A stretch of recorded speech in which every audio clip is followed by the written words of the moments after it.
আসসালামু আলাইকুম, আমি প্রকৌশলী মোহাম্মদ রমজান আলী। আজকে আমাদের কাছে যে পণ্যটি আছে এটি হচ্ছে ওয়ালটন ব্র্যান্ডের একটি মনিটর, যেটি সমস্যা হচ্ছে ডিসপ্লে লাফায় আবার ওকো হয়। আপনারা দেখতে পাচ্ছেন, একটু কাশি নিয়ে আসো। এই যে ডিসপ্লেটি লাফাচ্ছে, খুব ভালোভাবে লাফায়, তো একটু পরে আবার ভালো হয়। তো এই প্রবলেমগুলো মূলত ডিসপ্লে ইস্যু। তো বিভিন্ন জায়গায় দেখা যায় কি এরকম প্রবলেম হলে ডিসপ্লেগুলো পরিবর্তন করার প্রয়োজন হয়। তো আমাদের কাছে রয়েছে এই টিভি মেরামতের অত্যাধুনিক ডিজিটাল বন্ডিং মেশিন, যার মাধ্যমে এই প্রবলেমগুলো 100% সলভ হয়। তো সময়তে ভিউয়ার্স, আজকে আমরা দেখব মনিটরটি কীভাবে মেরামত করা হয়। তাহলে ভিডিওটি দেখতে থাকুন।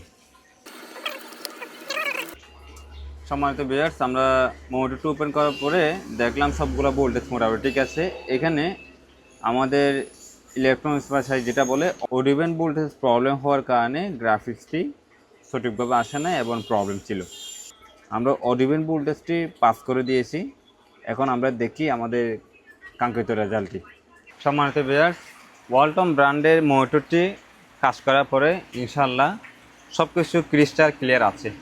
তারপর বাসা কিংবা অফিসে যে কোনো ব্র্যান্ডে কিংবা যে কোনো ইঞ্চি এই টিভি কিংবা মনিটরের ডিসপ্লে যদি প্রবলেম হয় আমাদের সাথে যোগাযোগ করতে পারবেন। আমরা চেষ্টা করব আপনার টিভিটি মেরামত করে দেওয়ার জন্য। ততক্ষণ পর্যন্ত ভালো থাকুন, সুস্থ থাকুন। ধন্যবাদ। আসসালামু আলাইকুম।